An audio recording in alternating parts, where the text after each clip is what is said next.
Balik ke Banding di Battle of Comic. Sekarang mana dulu nih, ya kan? Yang tua dulu apa yang jelek dulu? Nah, pilihannya dua-duanya nggak enak nih. Coba kita terjadi perang konflik berdua. Oke, kalau Kayaknya gitu. yang tua yang jelek ini. Nah, berhubung udah dapat dua-duanya, kita kasih yang jelek aja. Silakan. Muhadli alias Aco. Hai. Oh. Gitu deh, Pak. Tahu ini dulu.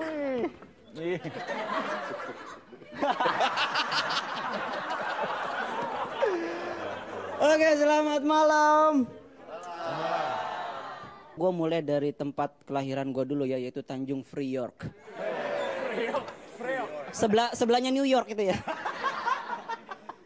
Jadi kalau di Tanjung Priok itu ya, itu kan banyak orang yang bilang Tanjung Priok itu kota yang keras, kumuh, gersang. Bener padahal.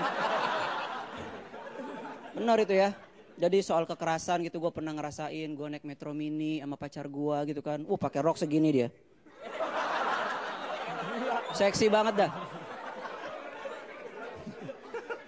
Sampai di metro mini tuh ada orang yang mau malak kelihatannya kan. Dia udah ngedeketin, dia nyolek cewek gue. Gila gue bilang. Sebagai orang Priok kan gue langsung mendidih darah gue kan. Mendidih.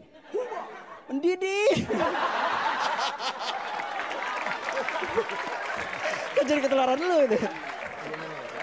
Ya. Gue mendidih malam itu ya. Gue langsung berdiri dari kursi gue tunjuk. Hei, sekali lagi lu sentuh cewek gue. Kenapa emang kalau gue sentuh dia lebih galak? Ya, Priok lebih galak gitu. Tapi gue udah telanjur ngomong ya. Jadi gue harus menyelesaikan kalimat gue tanpa bikin dia tersinggung. Akhirnya gue bilang, sekali lagi lu sentuh cewek gue. Itu artinya lu udah nyentuh dia 2 kali. Gue salim ya. Yang penting mah gaya dulu, berani dulu yang penting kan. Itu kalau Priok ya. Jakarta itu adalah kota yang populasi setannya paling sedikit. Terutama kuntilanak. Karena kita udah gak punya pohon. Ya. Semua ditebang-tebangin jadi mall gitu ya. Kan gak enak ngeliat kuntilanak nangkring di billboard.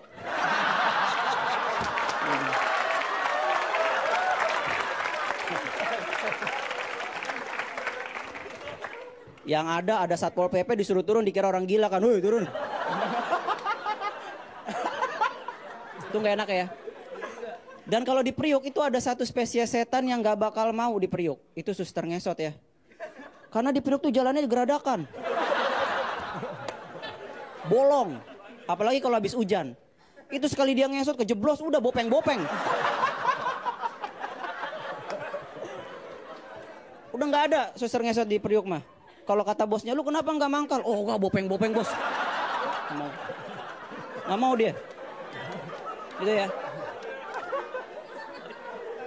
Udah gitu ya. Kebijakan yang di Diknas DKI kemarin katanya untuk menghindari orang nyontek saat UN mau dipasang CCTV. Gue bilang ini orang Diknas kepo juga ternyata ya. Masang-masang CCTV gitu ya. Padahal kan kalau buat menghindari mempersulit orang nyontek gitu ya, itu nggak perlu pakai CCTV. Ubah aja pilihan gandanya dari huruf alfabet menjadi huruf hijaiyah. Iya kan? Iya. Jadi kan kalau misalnya ntar, Cok nomor 16, Ain. Oke, selamat malam saya Aco. Aduh, terima kasih.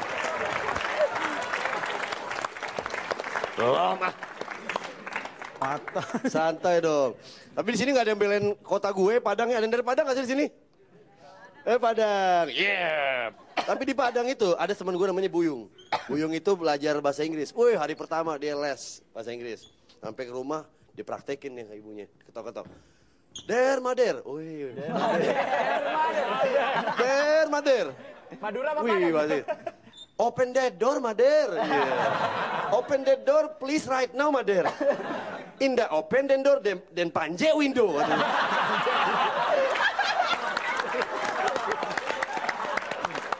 Ya, sekali lo Padang gak akan bisa hilang, lo selalu Padang. Oke, tepuk tangan sekarang buat Cak Lontong. Saya Cak Lontong, salam lemper.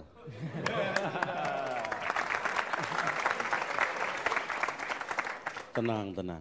Anda kenal Malabi? Malabi seorang brigjen, jenderal pimpinan sekutu. Tahun 45 Tanggal 9 November jam 7 malam. Malabi tidur. Ini saya ceritakan.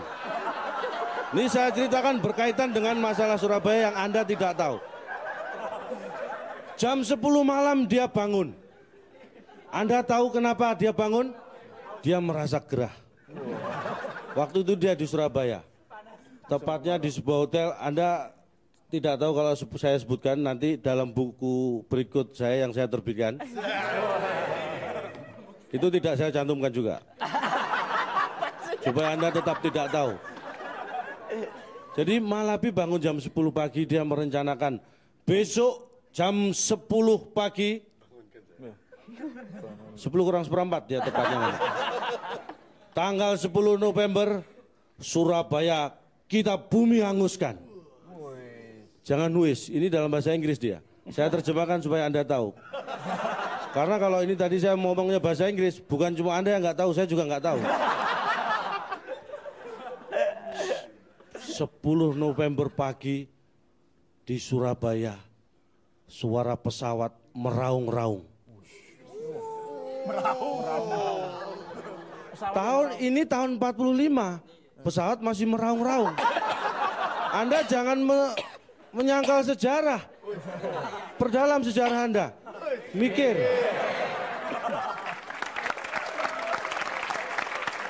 Begitu pasukan sekutu dari laut, dari udara, polisi nggak ikut waktu itu.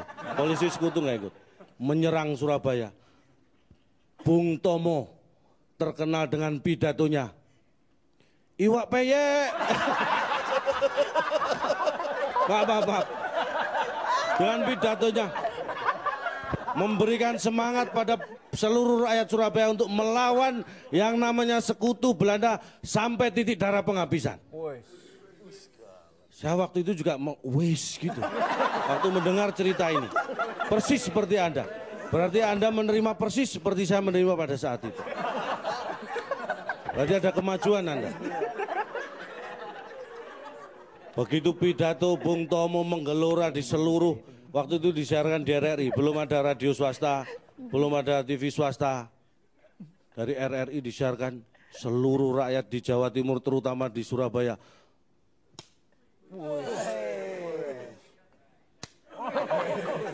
Langsung mengambil yang namanya senjata bambu runcing. Kita melawan pesawat dengan bambu runcing.